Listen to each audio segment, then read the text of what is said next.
10 மாதம் சுமந்திருந்து பெற்றாள். பகல் இரவாய் விழித்திருந்து வளர்த்தாள். வித்தகனாய் கல்வி பெற வைத்தாள். மேதினியில் நாம் வாழ செய்தாள்.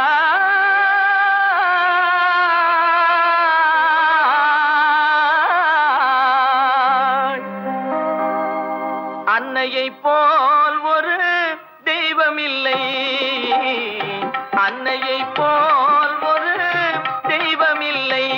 அவள் அடித்தொ